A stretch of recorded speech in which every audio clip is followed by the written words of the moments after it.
warahmatullahi wabarakatuh. Bismillah, alhamdulillah, wassalatu wassalamu ala rasulillah, amma ba'dah.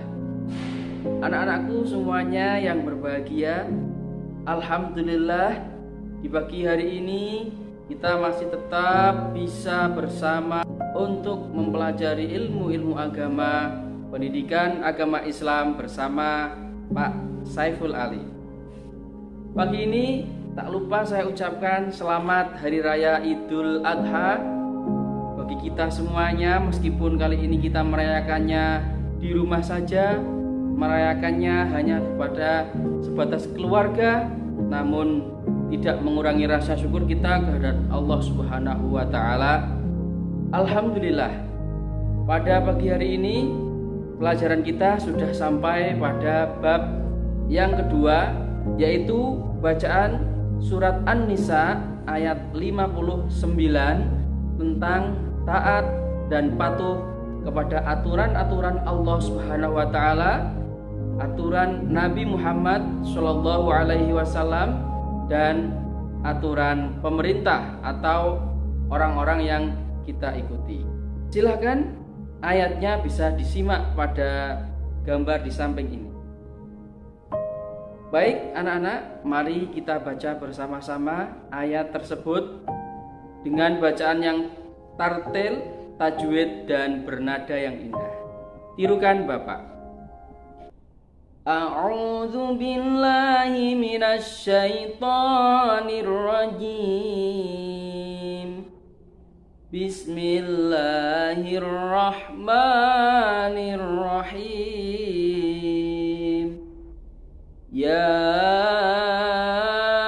ayyuhalladzina amanu athi'ullaha wa athi'ur rasul wa ulil amri minkum fa in tanaza'tum fi syai'in farudduhu ila Allahi war rasul in kuntum tu'minuna billahi wal yawmil akhir, dzalika khairun wa ahsanu ta'wila. Shadaqallahul azim. Selanjutnya anak-anakku sekalian, mari kita baca surat An-Nisa ayat 59 tersebut dengan artinya kata demi kata. Tirukan Bapak dan kemudian nanti kamu catat atau kamu hafalkan. Ya ayyuha, wahai alladzina, orang-orang, amanu, yang mereka beriman, ati'u, taatlah kalian semua, Allah, kepada Allah, wa ati'u, dan taatlah kalian semua, ar-rasula, pada rasul utusan Allah, wa ulil amri, dan orang-orang yang memegang pemerintahan, minkum, dari kalian. Fa in tanaza'tum, kemudian jika kalian saling berseberangan, berbeda pendapat, fi syai'in, dalam suatu hal, farudduhu, maka kembalikanlah hal tersebut ilallahi, kepada Allah, war rasuli, dan utusannya. In kuntum, jika kalian tu'minuna, kalian beriman, billahi, kepada Allah, wal yaumil akhiri, dan hari akhir. Dzalika, demikian itu, khairun, lebih baik, wa ahsanu, dan lebih bagus, takwilan, akibatnya. Surat An-Nisa ayat 59. Selanjutnya, anak-anakku semuanya, dari arti yang telah kita baca tadi memberikan penjelasan kepada kita. Sedikit kita memahami bahwa Dari ayat itu kita diwajibkan untuk selalu taat kepada Allah Subhanahu wa taala dan juga taat kepada aturan yang dibawa oleh Rasulnya, yaitu Nabi Muhammad Shallallahu Alaihi Wasallam. Karena tak lain tak bukan, semua aturan yang dibawa oleh Rasulullah itu juga merupakan aturan yang berasal dari Allah Subhanahu wa taala. Tidak lain tidak bukan yang diucapkan oleh Nabi adalah wahyu juga. Kemudian di situ juga disebutkan wa ulil amri minkum. Artinya kita juga taat, patuh terhadap aturan-aturan yang telah dibuat oleh pemegang kekuasaan atau pemerintah kita saat ini. Di mana kita berada, di situ aturan yang ditegakkan tetap harus kita ikuti, tetap harus kita junjung tinggi. Kamu hidup di keluarga, ada aturan-aturan yang ditetapkan oleh ayah ibumu, orang tuamu.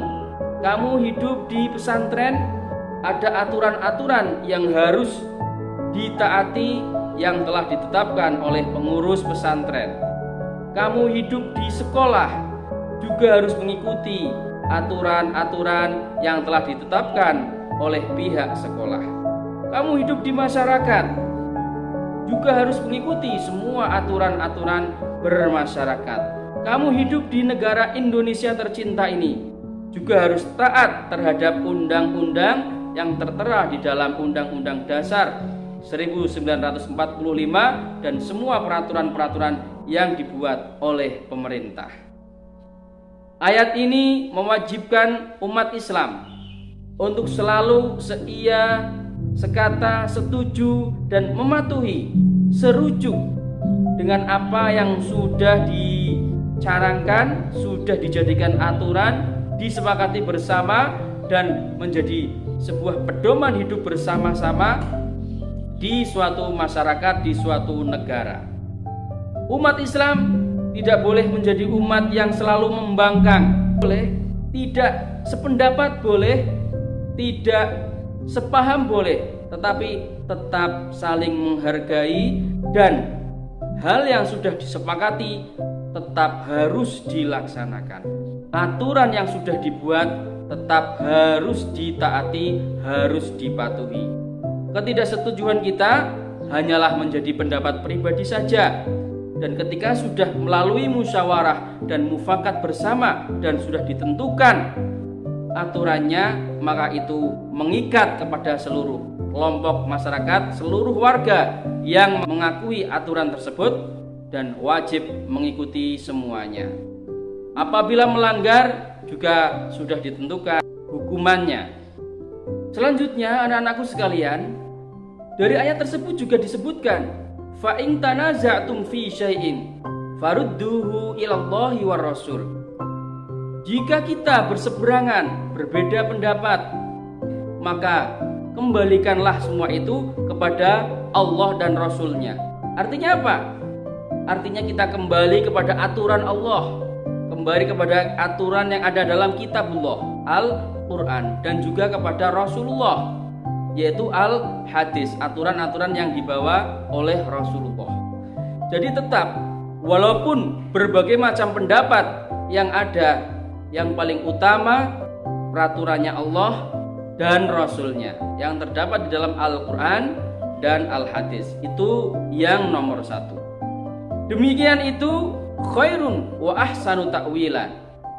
Kita meyakini kembali kepada Allah, kembali kepada Rasulnya dalam berpegang pendapat, dalam taat, itu semuanya menjadi hal yang lebih baik, hal yang lebih bagus akibatnya daripada kita hanya mengikuti pendapat pribadi, daripada kita hanya mengikuti hawa nafsu kita masing-masing. Anak-anakku sekalian, lantas sejauh mana kita harus taat terhadap suatu aturan? Tidak semua peraturan itu membawa kebaikan. Tidak semua. Ada juga kadang-kadang aturan yang justru menurut kita tidak baik. Misalnya yang baru-baru ini, adanya aturan yang melegalkan misalnya LGBT ya, lesbian, gay, biseksual dan transgender dilegalkan kemudian aturan itu menjadikan banyak warga negara yang mau menikah sesama jenis, tetaplah kita tidak mentaati aturan itu. Artinya apa? Batasan kita taat pada suatu peraturan adalah bila mana peraturan itu tetap sejalan dengan aturan-aturan Allah dan Rasul-Nya. Apabila aturan itu sudah melanggar perintah Allah dan Rasul-Nya, artinya mengharuskan kita untuk terjerumus ke dalam suatu maksiat terhadap suatu dosa, maka kita tidak boleh mentaatinya, tidak boleh mengikutinya. Sebagaimana sabda Rasulullah Shallallahu Alaihi Wasallam, diriwayatkan dari Ali karramallahu wajhah, bahwasanya Nabi Muhammad Shallallahu Alaihi Wasallam pernah bersabda, la ta'ata fi maksiatin, innamat ta'atu fil ma'ruf. Tidak ada kewajiban taat pun bila mana ada suatu perintah, suatu kemaksiatan. Perintah yang menjadikan kita harus bermaksiat kepada Allah itu harus dilawan. Ketaatan hanyalah pada suatu hal yang baik, suatu hal yang memberikan maslahat bersama. Ini batasannya. Tidak semua aturan harus ditaati, hanya aturan-aturan yang sesuai dengan perintah Allah saja. Bila mana ada aturan yang melanggar perintah Allah, artinya mengajak kita untuk bermaksiat, untuk melakukan dosa, maka kita wajib menolaknya. Anak-anakku sekalian, ketaatan merupakan suatu hal yang wajib. Taat terhadap semua aturan, baik aturan di rumah, di sekolah, di pesantren, di lingkungan masyarakat, atau manapun. Pasti ada aturan-aturan yang walaupun tidak tertulis, tetapi itu merupakan hal yang disepakati bersama. Ada beberapa hal, contoh, misalnya kalian ketika berada di rumah, maka bentuk perilaku taat kepada aturan-aturan yang ada di rumah itu, misalnya pertama, mulai dari bangun, usahakan kalian itu bangun pagi. Ini memenuhi perintah Allah Subhanahu wa Ta'ala untuk menjalankan sholat subuh, dan kebaikan sebaiknya ya dari orang tua menginginkan kalian bangun pagi. Kemudian ketika mau berangkat sekolah, berpamitan, memohon doa kepada kedua orang tua. Kemudian ketika pulang sekolah, tepat waktu, tidak main-main kemana-mana ya. Kecuali kalau ada hajat, ada suatu hal yang harus dilakukan. Kemudian di rumah kalian juga harus membantu pekerjaan orang tua, minimal tidak membuat berat pekerjaan orang tua. Syukur-syukur bisa membantu pekerjaan orang tua. Kemudian kalian melaksanakan sholat jamaah bersama-sama keluarga. Kemudian kalian melakukan belajar setiap hari, setiap malam. Itu juga merupakan aturan dari orang tua kalian. Ini salah satu contohnya saja. Saat di sekolah pun banyak aturan. Contoh, kalian harus menaati aturan-aturan di sekolah. Tidak boleh membawa handphone misalnya, berseragam yang lengkap misalnya, dan lain sebagainya. Kalian tidak boleh melanggar tata tertib di sekolah, merokok, bermain kartu, dan melakukan hal-hal yang tidak terpuji, berbuat gaduh di dalam kelas, menghina teman ataupun guru. Kemudian kalian juga harus mengerjakan tugas-tugas yang diberikan guru. Hormati gurumu dan sayangi semua teman-temanmu. Itu salah satu aturan-aturan yang ada di sekolah. Ketika berperilaku di kehidupan masyarakat, itu juga ada aturan-aturannya. Misalnya, kamu harus menaati peraturan yang ada di masyarakat.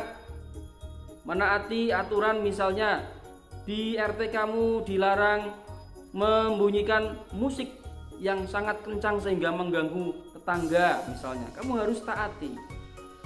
Kemudian harus bersikap sopan santun terhadap sesama, tetangga, orang yang lebih tua, teman-teman.